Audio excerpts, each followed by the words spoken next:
This podcast is made possible by Avalara and Ledge. Hi, this is Shauna Roulette of Man Lake Bee and Egg Supply, and you are listening to the CFO Thought Leader Podcast. This is episode 998. Key priorities is to focus on cash flow optimization, extending runway. So that's through growing revenues, controlling costs, as well as managing cash flow, AP and AR management.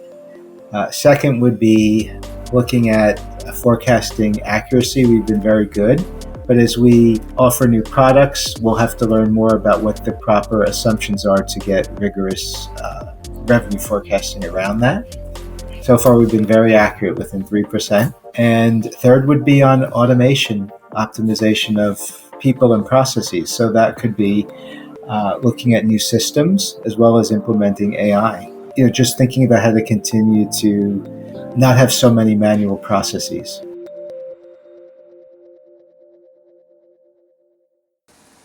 Hi, it's Jack. On today's episode, we speak with Lawrence Herman, CFO of Dwolla.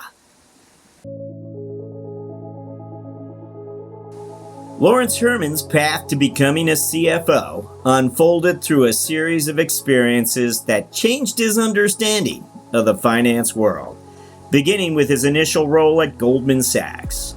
It was here, in the crucible of intense market dynamics, Herman first cut his teeth on complex financial models, where the rigor of long hours refined his capacity to handle pressure and complexity, a foundational skill for any executive. You'll hear about that and much more on today's episode. We'll begin after this.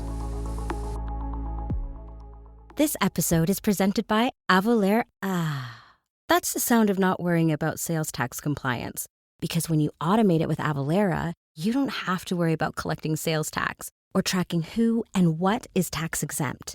With Avalara, you don't even have to worry about new tax laws and regulations. Avalara does it for you.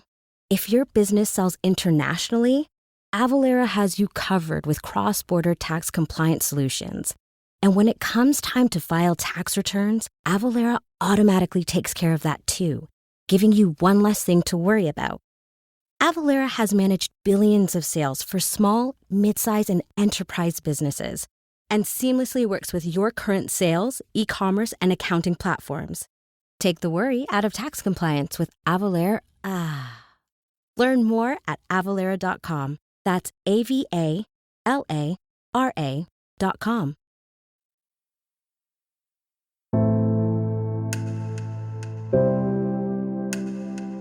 Hello, we're speaking with Lawrence Herman, CFO of Dwolla. Lawrence, welcome. Thank you. Pleasure to be here. Great to meet you.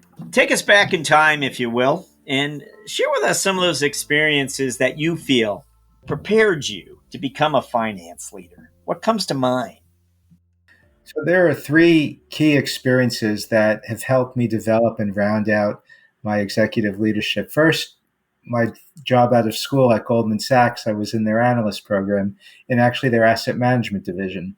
That really helped me develop my financial modeling chops, learning how to build sophisticated models in Excel, but also working at a world-class investment bank, what excellence looks like. I graduated school in the early 90s, and Goldman Sachs was the place to be out of the investment bank. So I really appreciated that experience for learning the standards of excellence. Can you tell us something about the hours you put in on a given week?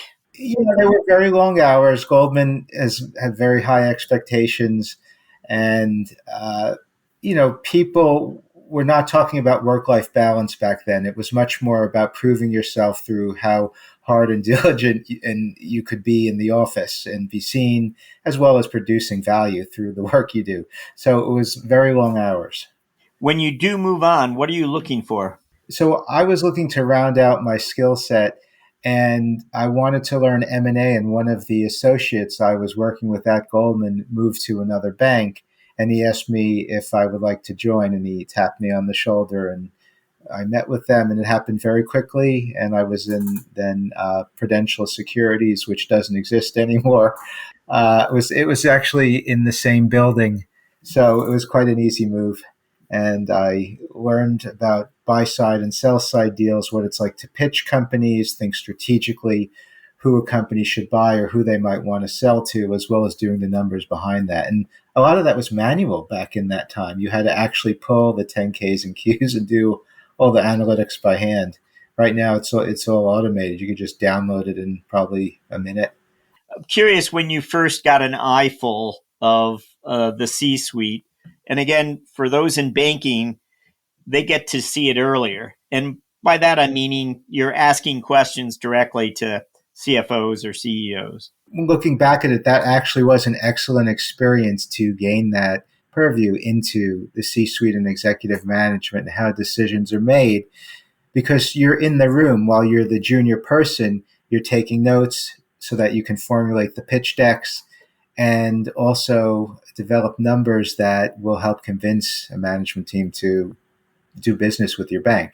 So a lot of times we would travel to all different parts of the country, places I wouldn't typically go or had never been to, and I would learn about the different ideas in different parts of the countries and different industries. I was a generalist in M&A, so I learned retail, I learned consumer products, healthcare, all entertainment. So it was a great experience to learn about how different industries operate, the dynamics, how management teams think, what they need to hear to make proper decisions, and then see how long does that process take. So it was a good place to start my career.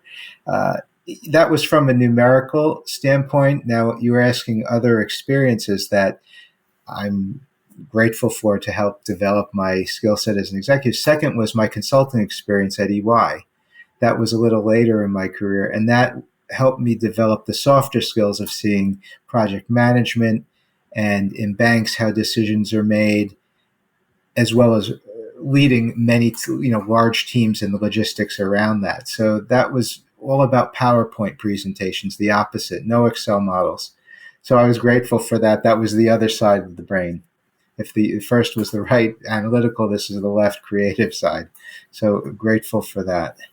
That came later. And how many years were you associated with financial services, though? I know there was, and again, Citibank, and you had quite a number of companies that you become involved with. Yeah, so I worked in a few different banks. Morgan Stanley was another wonderful experience. I was there in the late 90s working in the Internet and Technology Group, and it was the number one in that space at the time. So it was during the internet heyday, and I worked with the number one internet analyst. So we did a lot of IPOs with Amazon and eBay and other companies like that. So I got to see how industries really evolve over time. So for the internet space in the 90s, there were a lot of companies. Anyone that had a .com after their name, valuation shot through the roof, instant billionaires. And what happened with the crash in 2001, there was a shakeout where 70% of the companies went out of business. Many were acquired, and only the strong survived. And I remember, hearing about Amazon back then. It had a 19-year runway to profitability. No one believed it would ever survive, and look where it is now. So it taught me perspective, the long view. And I saw that with crypto, which is where I was later in my career as a CFO in a crypto marketplace company. And no one believed in it back then. It was kind of like Internet 2.0, where it's a nascent industry that sort of had beginnings in industries that are not necessarily the most respected. So Internet started where it did. And crypto also started with a certain clientele. But over time, it evolved. And then you saw a lot of companies have gone out of business. They're in the news lately, but now there's ETFs on that, and it's starting to mature. So if you stick with it, you'll see consolidation and growth, and you just have to have that longer perspective. And these industries taught me that. You mentioned you went to E&Y for that consulting experience. At MasterCard, where you had perhaps one of your longer tenures, I think you were there 7 years. It was an FP&A, senior FP&A role, VP of FP&A, it looks like, and you choose to go to E&Y. What is taking you there? Well, I had a wonderful experience at MasterCard. I learned the payments industry, and it helped me realize that that's my favorite industry to work in, or one of my favorites, I should say. It's unique. It's global. Having been at MasterCard for 7 years, I looked at some of the senior executives there, and most of them had a consulting background. I said, I don't have that. I would really like to round out my skill set. And I wasn't necessarily looking to move to consulting, but EY did reach out to me, and they were very persistent and many, many times calling me and trying to onboard me. They wanted to grow their FP&A effort. They didn't have expertise in this area, and I was open to that, to really try something new. So have investment banking in my bailiwick as well as consulting, I felt was a really good way to just show up my portfolio of skills beyond working in a corporate environment. So that seemed like a great next step at that point in time. You do return to industry and FP&A, and you have a number of senior financial planning and analysis roles, it looks like. What's your mindset? Are you thinking, I want to be a CFO within the next 5 years? It was always in my mind, but I can't say I had a master plan at the time. People always asked me at various points, where do you think you'll be in 5 to 10 years? And where I ended up was never anywhere close to where I thought I'd be. So I'm an open-minded, opportunistic individual, and I like to try new experiences that push me. And, oftentimes you might be afraid to do these. And I found those are the ones you grow the most. When you just kind of push through and you just keep on being persistent and learning, those are the best experiences. So in terms of the next step for a finance executive, CFO seemed quite natural. So, I was quite excited to be able to do that. But I can't say it was a master plan all along the way. Was it a recruiter who finally swung open the door for you, or was it part of your network? How would you characterize it? I proactively sought it out. I was looking for a new role at the time, and cryptocurrency was something I was very interested in. That was my first CFO position. And because I had been in payments, that seemed to be the democratization of financial services. So this says, this is fascinating. I'd like to learn more about it. And it wasn't a place many people wanted to go. People were scared of it. The people in the industry were not traditionally Ivy League people or people from this sort of white shoe background. So it was a chance for me to become a CFO in an environment where a lot of people didn't want to go. So because it wasn't the most attractive industry, it was an opportunity for me to actually take that next step, and then I could move into other sectors, which were more sort of mature. So what does it reveal about you, I guess? It does reveal you're something of a risk taker. Again, you had to educate a lot of people about what you're up to, I would imagine, too. I mean, it really tested your ability to help the company tell the story to investors who, might have strong opinions. Well, that's what I loved about the crypto industry was that they really valued my expertise and experience because they didn't have people that had that. Most of the people in that sector couldn't make it in other spaces, which is why they went there. It was the allure of quick money and, new industry. And they needed people that actually had that background of what great looks like in a more mature sector. So I found I was quite an advisor to many people in not just finance. So that helped me have that cross-functional role that a CFO often needs to play, is how do you make decisions when you have many departments that just think of themselves? You can be that counterbalancing voice where you think of what's best for the company, knowing the numbers as well as the strategy. So that really prepared me well. And I was able to draw upon my expertise from MasterCard and payments to there.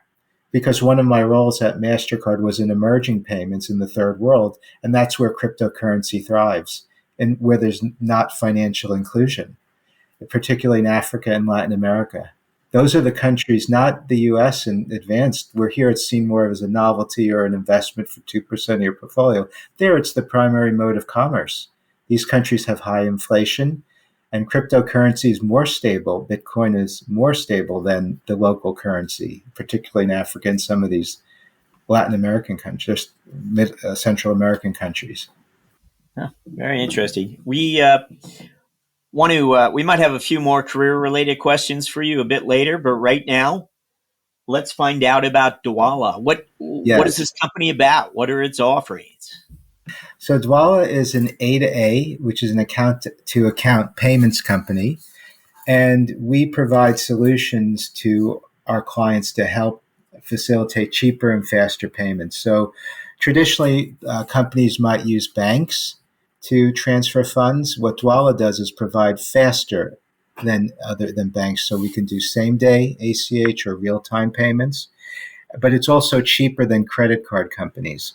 So it's a cheaper and faster solution that companies love to facilitate payments. And one of the key differentiators of the company is that our customization of the product. It's a low code, no code point and click solution that companies can easily adopt to route payments. So we also provide excellent customer service, having come from the Midwest, which is something that you don't always get when you deal with a larger bank. So it's really an exciting place to work. And we always like to ask for sort of an abbreviated history of the company's capital structure, how it came to be, what have you.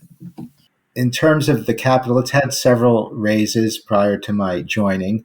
It's been around since 2008, and it's changed its strategy a couple of times. Originally, it was a P2P company, person to person remittances, until about 2016. It raised quite a bit of money. Um, not under 100 million, but quite sizable through all the different rounds. And we have a lot of great venture capital investors, in our cap table who provide excellent advice to us. We have a wonderful board who have strong industry knowledge, and they're very proactive in providing their opinion to help us. So it's really, an amazing place to work. I haven't seen that at all the companies I've been at, so I really do appreciate all the investors in the board that we have. Your first year is nearly under your belt. We're wondering if there's a particular metric or business dynamic that you've brought to the forefront there. Again, they might have had all what's to be expected metrics each morning, but was there something that you saw needed to enlighten the organization more often, a number or a metric or a measurement or something you've done a little differently to help everyone understand performance? Yeah, so one of the key things I've done is revamp the internal reporting to provide greater transparency to the board, investors, and internally. There were a lot of metrics in the past, and but they weren't in my opinion, they weren't necessarily providing the insight needed. So I provided more reporting that's focused on what the board and the team needs to look at to run the business. So part of that is looking at, how much do we make per transaction? It's very similar to MasterCard would look at. Providing a storyline in each investor deck or board meeting to let them know this is what's happening and here's where we plan on going, instead of just reporting numbers and leave it to the audience to figure out what it is, providing that direction and narrative. I think that was something that I hadn't necessarily seen as much of, and I made a change. And now it's much easier when we work with the outside board and outside investors. They get it. There's not as many questions because it's clear. So I would say I brought greater clarity to the reporting, and also focused on key metrics and trends. So just focusing on the margin trends and what it is per transaction, and what's coming from new business NRR versus growth business. And are those trends helping you be more predictive? And I don't know if there's a particular metric that you turn to now as a predictive metrics. Yes. So the most important metric we look at is average transactions per business day on a rolling basis. So we might look at that over 30 days, 60 days, and 90 days, as well as 12 months. So we can see, over time how it's growing, because we're a payments company. So when I joined, they had been pivoting away from an MRR type model where it's recurring revenue. So you paid a fixed amount at various tiers to access the platform and its services. What they've moved towards is more transaction-based pricing, where it's much more like MasterCard, a large payments company, where it's based on your volume. So since we've skewed revenue towards transaction-based revenue, one thing I look at every day and the team does is what is our average transactions for the month? And we know what that should look like over time, and it's been increasing. So that's a much easier story to tell than, well, this client fell off in that one and there wasn't a coherent story. This provides that. Very interesting. I mean, you better than many would be able to step in and understand how to tell that story better. Am I right about that? Well, considering my background at MasterCard, and then I was also at American Express for about 3 years. So I saw how these big players report and the stories they have in their annual reports. There are certain there's ebbs and flows in the payments business, and it can be based on even interest rates. So if we have certain clients in verticals that we do business in, I can relay it back to interest rates. Well, this is why this sector is doing well or not. We're seeing competition from this segment of payments or not. So I do feel like my background has helped me tell these stories as needed. And that's really what I found is important as a CFO is you are a storyteller. It's about the narrative and exciting people about the numbers as well as elucidating them. So beyond just quantitative, it's about that emotional connection with your audience. We want to touch on AI with you, and we're wondering if you can provide any insight. And again, over the last 12 months, we believe you probably have had quite a few conversations related to AI, but any insight into how the company's strategy for adopting and integrating AI into its operations or every day? Can you share any part of what the company might be up to as far as AI is concerned? Definitely an important area to continue to look at. It's on everyone's mind. How do we drive efficiencies, especially with the way the investment environment is? People are looking now much more at margins and operating improvements as opposed to just top line growth at any cost. So AI is a key component of driving efficiency. So looking at automating routine tasks. So that's one area. Second is generative AI. So, marketing, how can they write content for, articles and press releases as a first pass. And then, of course, you have to look at it to make sure it makes sense. And but it can save a lot of time in terms of marketing. I would say in finance, potentially in terms of reconciliation automation, we're looking at that. But there's nothing that really stands out yet in finance that 100% makes sense. So it's something I'm looking at. To me, it's more just kind of, you can put in content, maybe create a PowerPoint presentation faster, but then you look at it and see that you make your human tweaks. So we'll see where it goes. I think it's important to examine because if you don't, you get left behind. So it's important to embrace the technology as opposed to be fearful of it. All right. Well, we'll be able to ask you some more about Dwolla a little later in the podcast. But right now, we're interested in a finance strategic moment. And again, this could have happened any time in your career. And it's where because of your lines of sight in the organization, you could see something, whether it was an opportunity or a risk, and you responded to it, or you encouraged management to respond to it. Again, it could have happened last week or 20 years ago. Anything come to mind when we ask for a finance strategic moment? Yes, actually, very clearly, a moment in March 2020 when I was at the cryptocurrency marketplace as the CFO. The company was going through what they called a Bitcoin winter. So 100% of the revenues were in Bitcoin at the time, and Bitcoin had fallen precipitously from about 30,000 down to 3,000 within a month, something like this.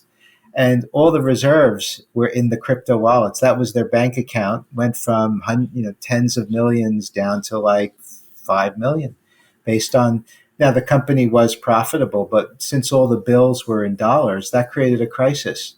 People were panicking. They didn't have the experience, being this is the only industry they've worked in, to know that when there's a crisis, don't panic, hold steadfast, and think. Step back and think what makes sense. So they all wanted to sell. All the management team, the two, some of the, one of the founders wanted, and was pounding the table to sell all the cryptocurrency. We need to preserve our value. I said, absolutely not. This is not the right thing to do. When everyone's running for the exits, load up the truck. This is the time to show conviction. So I said, that is the actual opposite thing of what you should be doing. We should be buying cryptocurrency and Bitcoin. And that's what we did. So I was able to put in a sense of calm and be a sort of counterweight to all the other voices in the room, which is hard to do, especially when it's everyone else. So it proved to be the right decision, and we put in place a hedging program to work against the volatility in crypto. Very sophisticated futures contracts.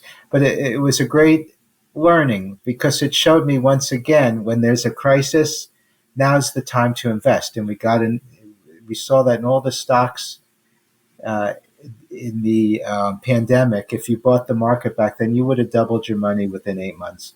So, and same thing happened in the 2008 financial crisis and in 2001. If you loaded up on the general market ETFs, you would do great.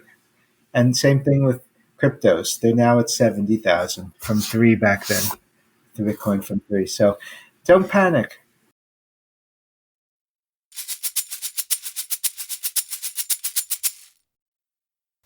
You know the feeling.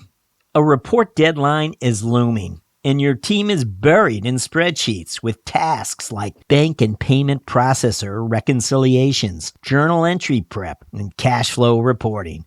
But what if there was a better way?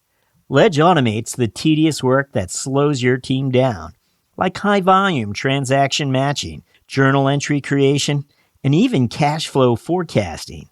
Ledge glues all of your financial data together across your ERP, banks, payment processors, data warehouse, and more, and automates any workflow, no matter how complex or unique to your business.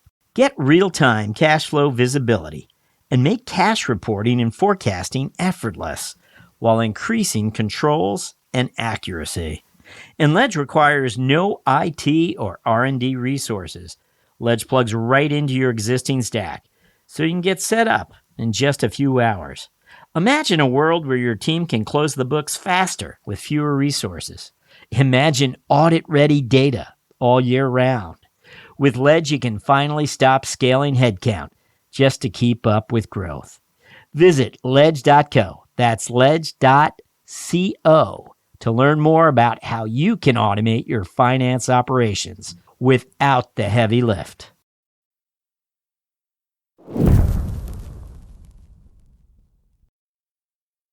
We're going to jump to our mentoring round, where we're going to ask you to look back again. And we're curious about that first 30 days where you stepped into a CFO role. And what we're looking for is something you might have surprised you about that role. Again, you had observed it. You had been in finance for decades by that point. Still, the finance leadership role, the CFO role, must have been something if you could go back in time and tell yourself, hey, what would that be? What would you tell your younger self in that CFO role for the first 30 days? What would you tell yourself? I would say you have to be a great listener. In the first 30 days, you don't know anything about the company except what you've learned through the interview process and read on the website. So you can't make any assumptions. You have to ask a lot of questions, find out what the lay of the land is, understand what the motivations of the groups are and what their priorities are, their goals, so that you can make any kind of informed recommendation. Because if you go in cold, just shooting from the hip, here's what I think everyone should be doing, no one's going to listen to you. You have to, really understand the key metrics of the business, what is the strategy of the company and the goals per the board and the investors, where do they want to see the company go? And that helps you make the decisions and guide forecasting as well as investment prioritization and making alliances with and driving collaboration amongst the team. So go in and understand all the different groups and teams and motivations. I would say that would be good advice for myself. Lawrence, we always ask our guests to reflect a little on the personal side. We're wondering if there's something most people don't know about you, something even your colleagues might not know. Anything you can share with us? So I was in college, I learned how to speak Japanese, and I worked over there during an internship in my sophomore year. I had a very great, interesting opportunity to work for Canon Sales Company. I was planning on working in Asia, but that's when their 30-year recession began and the real estate market collapsed. So fortune had it that I ended up going a more traditional route of banking, and here we are today. But life could have been completely different. Do you still speak Japanese? Occasionally, when I go out to eat restaurant Japanese food, it's a sort of party trick, But it doesn't actually have too much useful application in day-to-day life. And it's kind of sad that Japanese economy is kind of been in decline still. Population declining 3% or 1 to 3% a year, I believe. So they've had deflation, and it's not improving. So it doesn't seem like the opportunity is going to be in Japan for the foreseeable future. Yeah, it's struggled for years for many reasons, I suppose, but that's another podcast. We need to ask you if there's a book you'd like to recommend. It doesn't have to be a business book. It might be something you enjoy, about an interest of yours. Anything you'd care to share, a book selection for us? I like Poor Charlie's Almanac by Charlie Munger. He's one of my favorites. I consider him a mentor, though I didn't know him. But his ideas I found to be transformational. I particularly like his idea around inversion thinking, that if you have a very difficult problem to solve, keep the end in mind and then work backwards to get the solution. Because if you do it the other way, it's almost impossible sometimes to get to where you need to. So I found that to be a wonderful lesson in life. And, for problems, you think about some of the way to sometimes solve it is think about what don't you want to do and then do the opposite. So I learned that through that book and others that he's written. That's great. It hasn't been recommended before, and I personally haven't heard about it. I've seen him, of course, many times. I guess he passed away. Yeah. Well, thank you for that. And Charlie Munger, rest in peace. And we are up to our final question, where we ask you to tell us about Dwolla looking forward now over the next 12 months. What would your priorities as CFO of Dwolla be? Key priorities is to focus on cash flow optimization, extending runway. So that's through growing revenues, controlling costs, as well as managing cash flow through AP and AR management. Second would be looking at forecasting accuracy. We've been very good, but as we offer new products, we'll have to learn more about what the proper assumptions are to get rigorous revenue forecasting around that. So far, we've been very accurate, within 3%. And third would be on automation, optimization of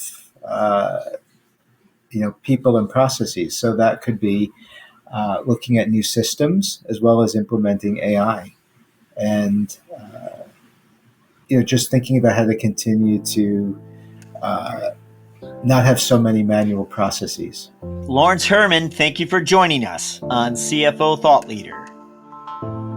It's been my pleasure. I've enjoyed speaking with you, and I hope I was able to share some ideas you all found very interesting.